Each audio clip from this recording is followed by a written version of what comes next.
episode is sponsored by Raise Tech, end-to-end IT solutions for your business growth. Andrew join. Simas will probably join in as well. So basically, the topic is about merging different cultures. I can give a context about why it's important for me personally. Just been through the journey where two sort of big fintech companies merged into one even bigger. So it was somewhere like 250, 350 people. Now it's somewhere 600 people of a company. Both companies were basically same products in a high level, right? So it's payment apps, the Nordic markets. One was operating only in Norway, other was in several countries. Both really agile companies. You can probably argue who is more agile or whatever, and what does that mean, and blah blah blah. But both of them were really sort of good at delivering the products and so on. But even though the product is almost the same, mindset and agility and willingness to conquer the world, it's also there, for everyone. But at the end of the day, when actually people started working together, there was so many clashes, cultural ones, like why we should do this and not that. Why are you making decisions here and so fast? Why are you not discussing this with us? Why we need to discuss? We want to be fast, and things basically can get very ugly very fast, and it takes a lot of time to nurture that culture out. So that's the discussion about. I don't know if you have any experience and any things to share about merging, different cultures of the different companies, maybe, or whatever that could be. Maybe you have experience of merging a couple of teams with different cultures. That could also lead to. What kind of problems you had? How did you solve it? That's everything is interesting, at least for me now. Yeah, in my case, I would like to share experience about my case, and also kind of have a question for your use case. In my case, it was more. It was not like a merging, more like a one company buying another company. So let's say that the company which is like buy which is like a smallest company, had to just accept. They don't have a choice. They're accepting. They're a smaller company and they're accepting rules which are playing the bigger company. In your case, it's more like a merging or like a buying, or how does it Yes, work? it's actually a merger. Yeah. Legally and everywhere around, it's a merger. Yeah. However, there was a problem of sort of a mental. Simon, can you turn off the conditioner and close the doors? The problem was that when companies are merging, they're basically then the owners are somehow deciding of what kind of percentage of a new company they will own, right? So at the end of the day, and it's not necessarily 50-50. Yeah. In this case, one company was sort of having larger share of the merged company, and it basically gave a mental picture to the employees of that company that they are superior, I think, to some degree. It happened. It wasn't intentional, but it just somehow happened because my point of view, there was a problem of leaders communicating it to that company prior, because merger took a lot of time. You needed to get a lot of legal approvals, competition authorities, blah blah blah blah. Needed to tell their sense, and this time wasn't used probably to nurture the thinking that we're equal. In the new merged company, that in the board of directors, like more people from the bigger company. How is the share of the people in the board of directors who actually take the decisions?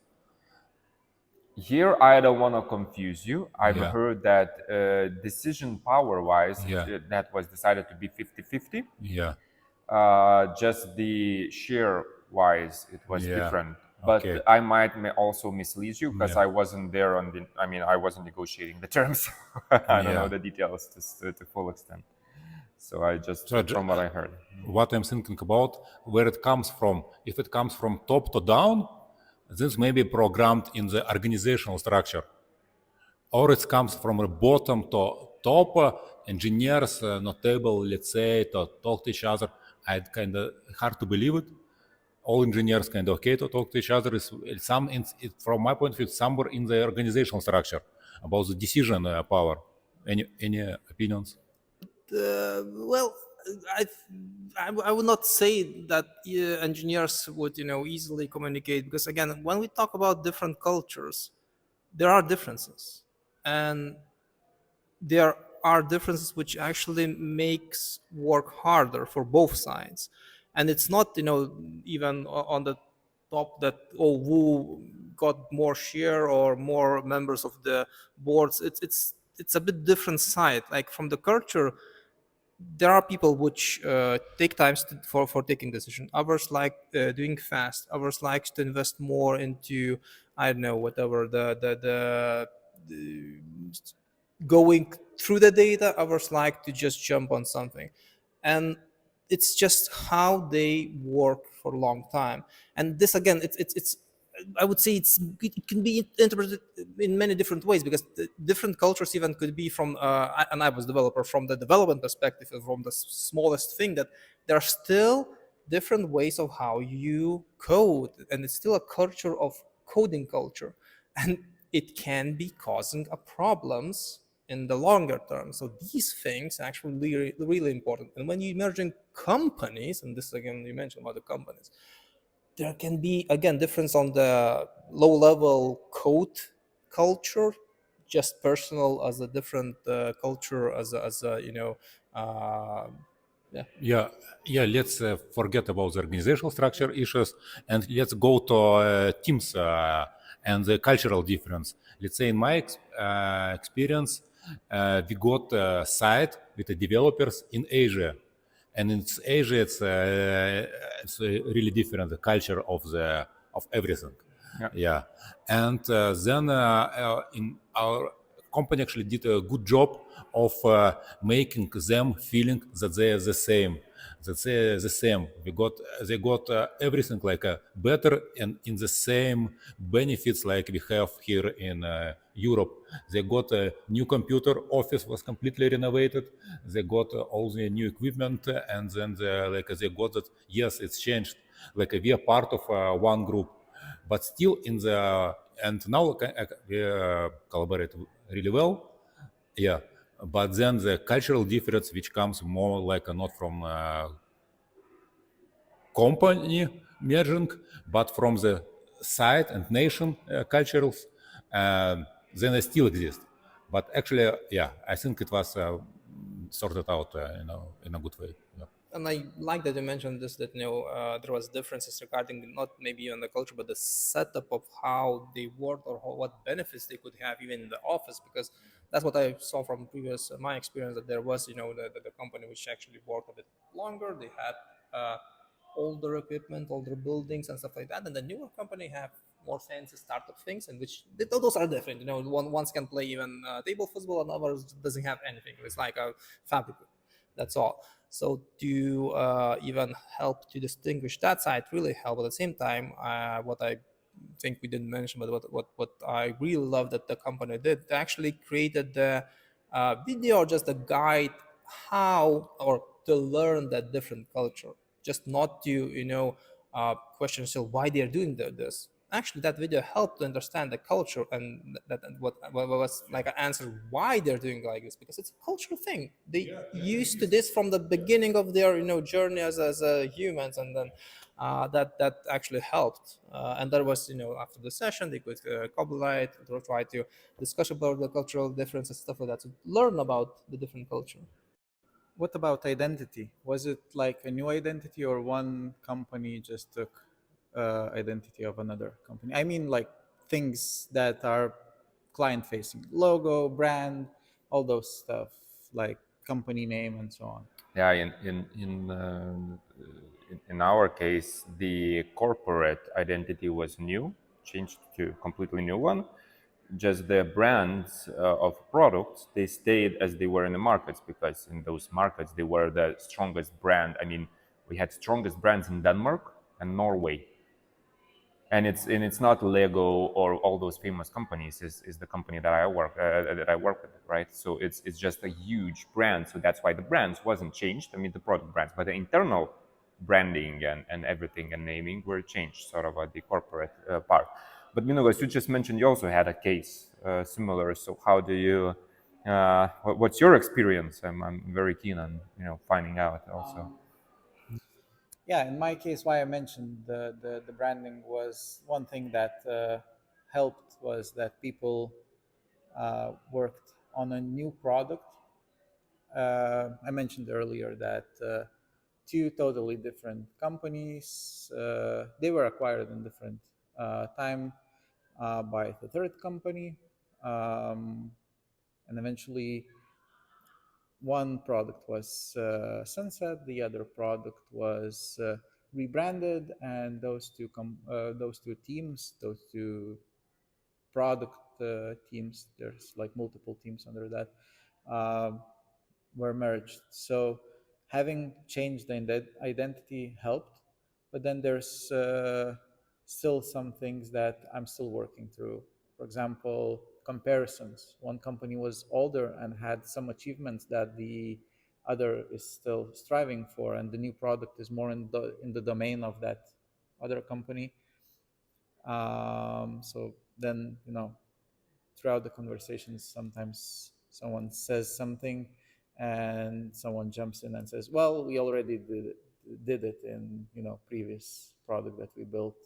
So, and this is something that I'm trying to solve. That's why I'm here, actually, to get some thoughts and insights and maybe some ideas. Yeah, what I think it's important is what the Andres mentioned. I mean, it was very important for everyone, and it still is, because not everyone sort of probably takes the change as fast, right? It's different from individual to individual. It's to understand the perspective of where the other person is coming from. It's definitely he or she is not doing something because because she thinks it's worse, but we're still doing it. Probably it's being done because of there was some context why it sort of put us to learn to do this and this way, and another person that did it in a different way. Could be as simple as I don't know, someone was very fast, right, and was sort of a just push go to production kind of a mindset, and so they want to keep that as how we release as fast as possible. The others were okay, it's not only that we need to care about scaling because they went to different countries. So we need to think of how it's also we should not only be fast but to make sure it's scalable and things like that. And you're naturally slower and so on. But then you need to understand why the other were slower and so on. So put understand the context. That was one very important thing, and it is one very important thing I believe in such changes, is to understand the other party's context well. Yeah, I like where you're going, and I'm thinking about it's important to identify benefits of each culture. So let's say some culture is really fast on the change. That's the benefit. Let's say another culture really good on taking controls. That's also good. And then we can get like the best from the both. Identifying what we are different and using the benefits from the both. Yeah. The complex part is that different different people will think differently of what is better. Yeah. So that's the tricky part, because I might think that still this is still better, and I'm in a way biased because I've built that, I created that, this is my child, this is and so sort of this is my habits and everything else, so I think naturally it's better, and I can find arguments to basically prove that it's better. And the other party can also find arguments to prove it is better, and you cannot argue with any of those arguments. You just need to agree of so what is the new thing that we're actually following. I believe that was very important actually, and it is. So understanding the context, but also sort of agreeing on the fundamentals of what we're gonna have. Maybe it's going to be 80% of one of the companies, and it's fine as long as we agree and we communicate that clearly. Where the problem starts, in my opinion, and also maybe was in my journey, is when a lot of interpretation starts, because it was not clearly communicated or not clearly stated, and interpretations can even boil down to semantics. One person hears a word plan, it's a good thing for them.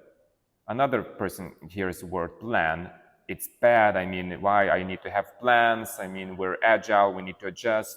Because the other part, when a person hears plans, means some sort of a high level things, that we maybe will do in the upcoming couple of months. Another person interprets it as a detailed task, list or something. So and then they argue, even though they basically agree on the concept that we need to have high level things, but we don't need detailed plans, but they just use different words to describe it. So you can even boil down to these kind of details sometimes to figure this out. It takes time, of course, but also a lot of communication, clear communication is also a key. That's what I found out. And I agree with you that even wording is very important and very sensitive. And how do you think that would be better to address it? In emails, it would be harder to get a context of your words. But let's say in a verbal communication or in a face-to-face meeting, you can give more context just by your voice, body communication, face expressions, and to get a meaning what you mean exactly by the, let's say, word plan. What do you think about, or anyone else? I don't know, Mindaugas, you wanted to? Yeah. Not on that topic, but on that topic, I think both communication channels are good. I always say that sharing information should be done through at least 2 or 3 channels. So like speak, get that, and then save it somewhere in writing, either documentation or send an email or whatever other place that you clarified things. But yeah, I agree that on getting clarity, most likely face-to-face communication will be the most effective, the fastest. It's with any argument, even if it's within team, 2 engineers don't agree on certain pattern. It doesn't even need to be separate cultures. It happens within the same team that has been building the same thing for years. A couple of engineers don't agree on something, and then they have maybe heated argument, and then you need to sit them down in front of each other, because most likely they had heated argument during code review comments or something. And okay, speak face to face, because a lot of things are lost in writing. But after that, please make sure that you don't need to have that conversation once more between those people that participated or some other people that didn't participate in the conversation. But you also had your point, other thing probably. So Yeah, that's lost on me at the moment. If I could build on top on that communication related, but not only, my perspective is that merging 2 or more companies, yeah, firstly there needs to be agreed way forward, what it is that we all together want to achieve. That's quite understandable, fine. But what I believe is helping the most, from what I've seen, is having dedicated person that's most likely leader that is some kind of neutral, is not biased towards one or another direction. And what could be done is that leader is hired from the outside that doesn't know both of the company's history, or someone that could step outside of where that person were before into the new position that, okay, I'll be neutral. I know that company a bit, I know that company a bit, and now I need to merge them two into one and show the path direction forward, or set some meaningful direction and location. sorry, just our time is up. So final remark by Mindaugas, and let's close the discussion. Very important thing is processes. I would sit down whoever is dealing with the processes in the company, either it's managers, scrum masters, maybe some staff engineers, whatever, and ask them to align on high level processes that have enough freedom in them that maybe there's some small alterations from team to team, but then they're also like create a path that everyone takes. How we submit project proposals, how we iterate, do we do sprints, do we do whatever, like these high level things. Okay, thank you for discussion, for input. Our time is up, but as usual, good points. Thank you, guys. Thank you.